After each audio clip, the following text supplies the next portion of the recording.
Welcome to Dark Knight Films Reviews and another horror movie night. Tonight, I will be reviewing An American Werewolf in London, released in 1981. Written and directed by John Landis, starring David Naughton, Jenny Agutter, Griffin Dunne, John Woodvine, and Don McKillop. Now, this film by John Landis is a quintessential werewolf film. I mean, the way that he opens this film with David Naughton's character of David Kessler and Griffin Dunne's character of Jack Goodman walking and taking this excursion across the moors, and then coming across the slaughtered lamb.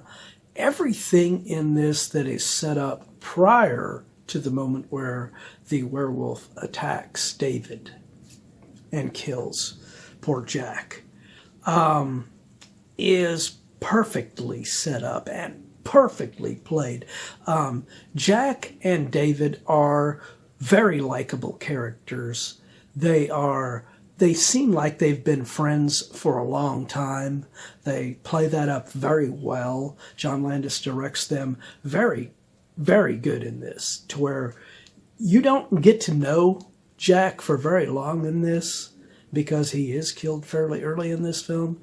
But in that time that you get to know them and get to see them together here in these opening moments of the film, it just in that short period of time, you know what their relationship is and you feel for them. So that whenever Jack does die, you really feel for David. And then that cool moment where he, resurfaces as this undead ghost in a way, visiting David and talking to him and trying to warn him that he is cursed. Those sequences were so well done in this film, and the way he deteriorates throughout the film as he continues to visit David, it's excellent. Another excellent element of this film that I really love is the relationship between David and the nurse that he meets in his recovery, Nurse Alex Price, as played excellently by Jenny Agutter. She is so likable in this role that you absolutely adore her. I mean, she is so damn good in this. So that whenever those nightmare sequences come, which there are plenty, and I really enjoy those too.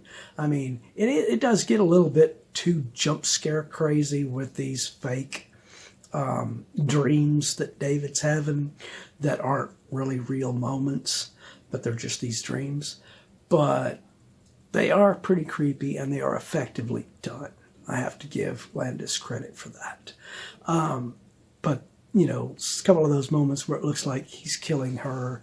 I mean, you really feel for her, even though, it turns out to be fake, But the minute she takes him back to her place and they start to move toward a relationship together and everything, that's when you know everything is doomed for this poor girl.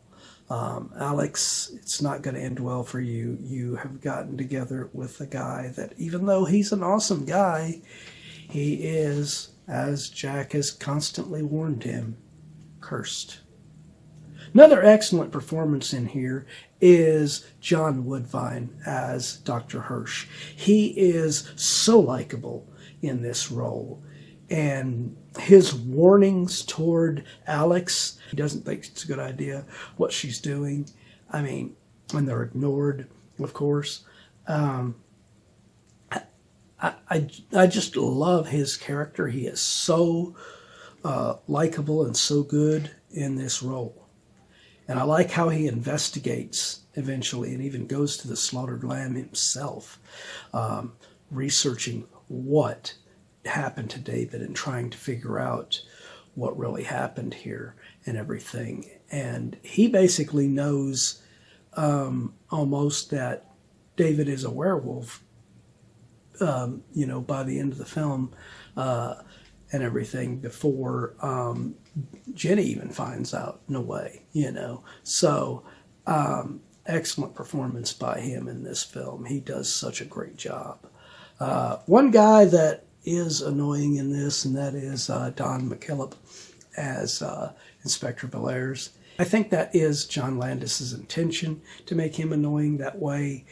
When that moment comes when, the werewolf is terrorizing London, and he comes through there and gets killed, you are almost cheering for that to happen. So, but you cannot talk about this movie without mentioning the final thing that makes this film excellent, and that is the damn good special effects by the legendary Rick Baker.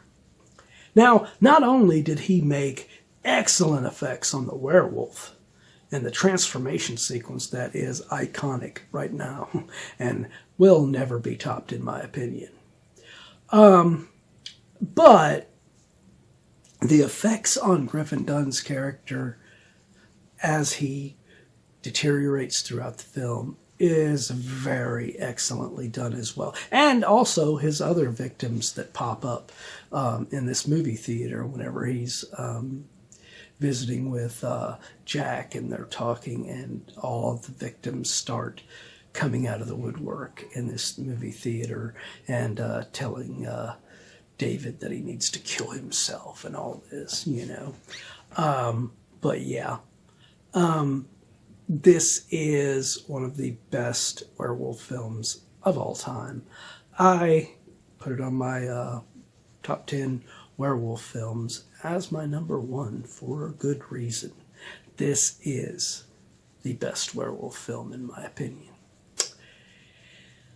So, my final review of An American Werewolf in London, if you hadn't already noticed how this one was going, I give this film a 10 out of 10.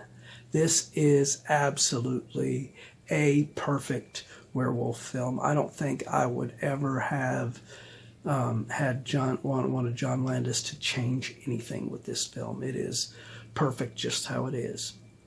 So, but what do you guys think of An American Werewolf in London? Do you agree with my review? Do you disagree?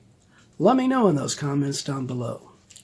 And as usual, if you enjoyed this video, do not forget to like, share, and subscribe. And don't forget to click that bell icon so you can be notified about future videos just like this one.